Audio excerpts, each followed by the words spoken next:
आपदा को अवसर में बदलेंगे। कोरोना के इस संकट ने भारत को आत्मनिर्भर भारत, सेल्फ रिलायंट होने का सबक भी दिया है। आत्मनिर्भर भारत यानी भारत इंपोर्ट पर अपनी निर्भरता कम करेगा। आत्मनिर्भर भारत यानी भारत इंपोर्ट पर खर्च होने वाली लाखों करोड़ों रुपयों की विदेशी मुद्रा बचाएगा और देश के गरीबों के कल्याण के लिए काम में लाएगा। आत्मनिर्भर भारत यानी भारत को इंपोर्ट न करना पड़े, इसके लिए वो अपने ही देश में साधन और संसाधन विकसित करने की दिशा में लगातार प्रयास करेगा, आगे बढ़ेगा। आत्मनिर्भर भारत यानी जिसे आज हम इंपोर्ट करते हैं, कल को, और ये बात मैं बहुत जिम्मेवारी के साथ आप सबके पर भरोसा होने के लिए कह रहा हूं, ये आप पर मेरा जो भरोसा है उसके लिए मैं कह रहा हूं कि आज हम जो इंपोर्ट करते हैं, कल को उसी के सबसे बड़े एक्सपोर्टर बनेंगे। साथियों, इस लक्ष्य को प्राप्त करने के लिए यह बहुत आवश्यक है कि हम एक एक सेक्टर को पकड़कर, एक एक प्रोडक्ट को पकड़कर, एक एक सर्विस का ध्यान करते हुए होलिस्टिक तरीके से काम करें। एक एक क्षेत्र को चुन करके उस क्षेत्र में भारत को आत्मनिर्भर बनाएं। आज का ये इवेंट इसी सोच को साकार करने की दिशा में एक महत्वपूर्ण इनिशिएटिव है, एक मजबूत कदम है।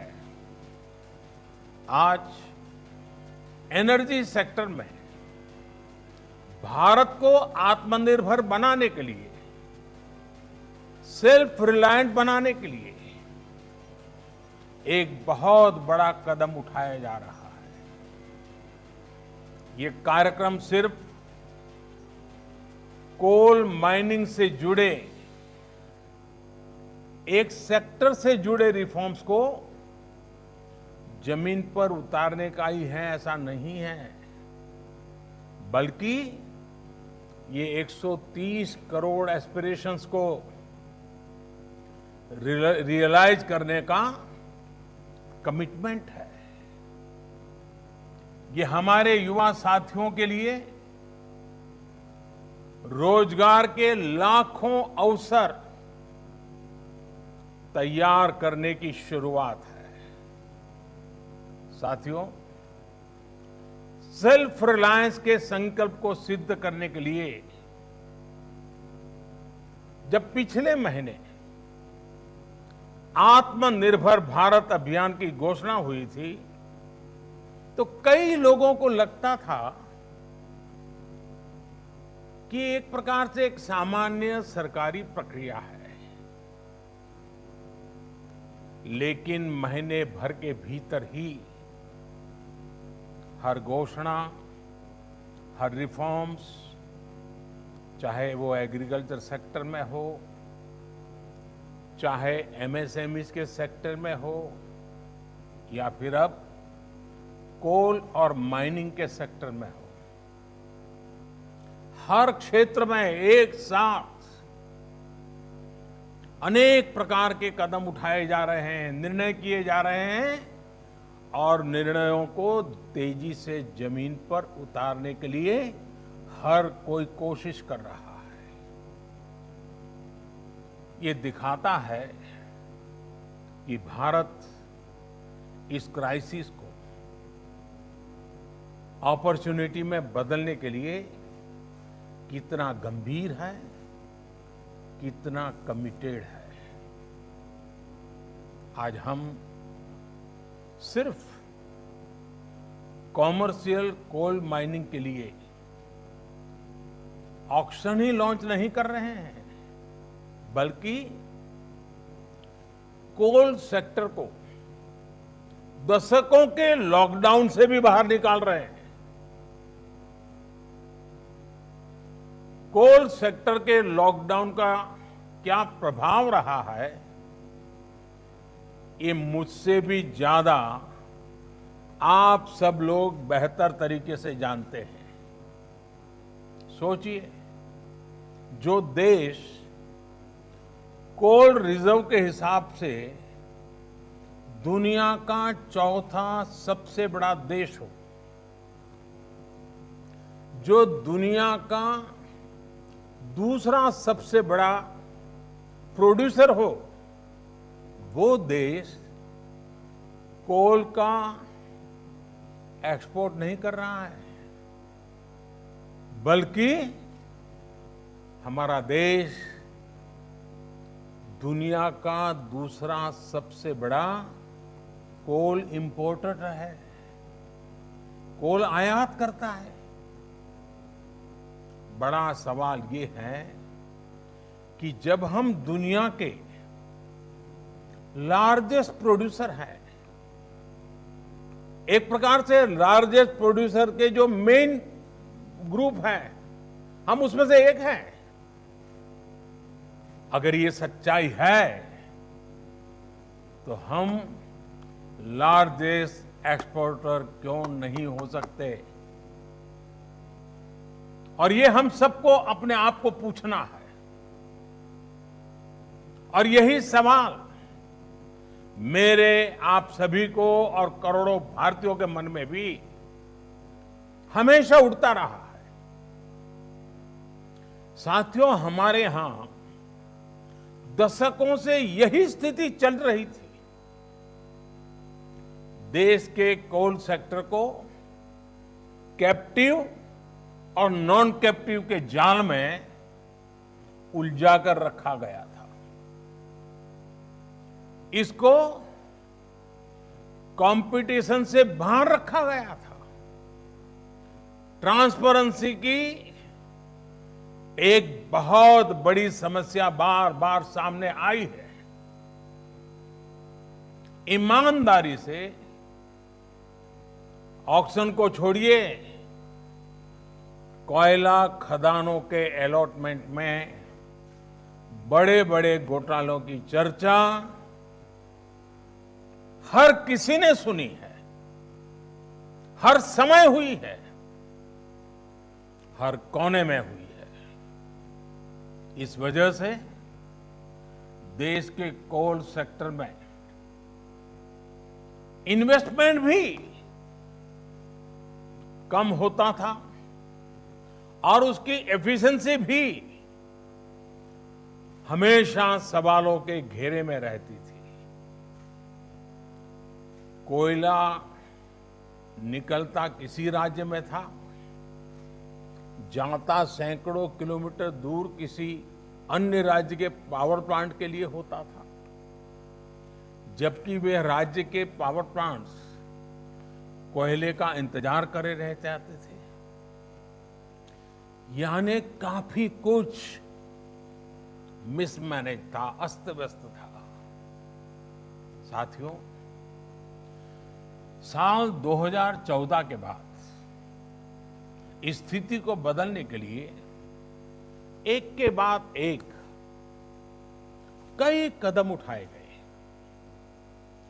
जिस कोल लिंकेज की बात कोई सोच नहीं सकता था, वो हमने करके दिखाया। ऐसे कदमों के कारण कोल सेक्टर को मजबूती भी मिली। आज बड़े बड़े रिफॉर्म्स को एब्सॉर्ब करने की ताकत उसके अंदर आ रही है। अभी हाल में हमने वो रिफॉर्म्स किए जिसकी चर्चा दशकों से चल रही थी, आप लोग भी कर रहे थे, जो अपने आप को एक्सपर्ट कमेंटेटर मानते हैं वे भी कर रहे थे। अब भारत ने कोल और माइनिंग के सेक्टर में कंपटीशन के लिए, कैपिटल के लिए, पार्टिसिपेशन और टेक्नोलॉजी के लिए पूरी तरह से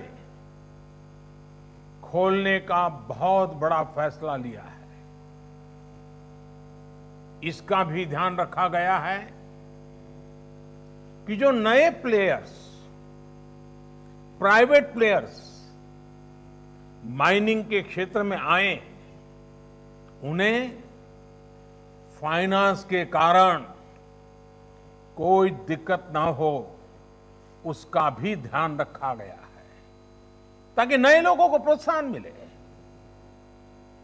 साथियों, एक मजबूत माइनिंग और मिनरल सेक्टर के बिना सेल्फ रिलायंस संभव नहीं है, क्योंकि मिनरल्स और माइनिंग हमारी इकोनॉमी के इंपॉर्टेंट पिलर्स हैं। अब रिफॉर्म्स के बाद अब कोल प्रोडक्शन, पूरा कोल सेक्टर भी एक प्रकार से आत्मनिर्भर हो पाएगा। अब कोयले के लिए बाजार खुल गया है। जिस सेक्टर को जब जितनी जरूरत होगी वो खरीदेगा। साथियों, जो रिफॉर्म्स के लिए और जो रिफॉर्म्स हमने किए गए हैं, उसका लाभ सिर्फ कोल सेक्टर को ही नहीं, दूसरे अन्य सेक्टरों पर भी पड़ेगा। जब हम कोल प्रोडक्शन बढ़ाते हैं तो पावर जनरेशन बढ़ने के साथ ही स्टील, एल्यूमिनियम, फर्टिलाइजर, सीमेंट जैसे तमाम दूसरे सेक्टर्स में प्रोडक्शन और प्रोसेसिंग पर भी सकारात्मक पॉजिटिव इंपैक्ट होता है। सौभाग्य से हमारे यहां कोल, आयरन, बॉक्साइट ऐसे कई मिनरल्स के रिजर्व्स एक दूसरे के बहुत नजदीक होते हैं, बहुत आसपास ही होते हैं। एक प्रकार से परमात्मा ने जैसे क्लस्टर बना करके रखा हुआ है हमारे लिए। ऐसे में हाल में ही मिनरल्स को लेकर जो रिफॉर्म्स किए गए थे, वो कोल माइनिंग रिफॉर्म्स के साथ जुड़ जाने से ये बाकी सेक्टर भी बहुत मजबूत हो गए हैं। साथियों, कॉमर्शियल कोल माइनिंग के लिए आज जो ऑक्शन की शुरुआत हो रही है, वो हर स्टेक होल्डर्स के लिए विन विन सिचुएशन है। इंडस्ट्रीज को, आपको, अपने बिजनेस, अपने इन्वेस्टमेंट के लिए हम नए रिसोर्सेज मिलेंगे, नया मार्केट मिलेगा।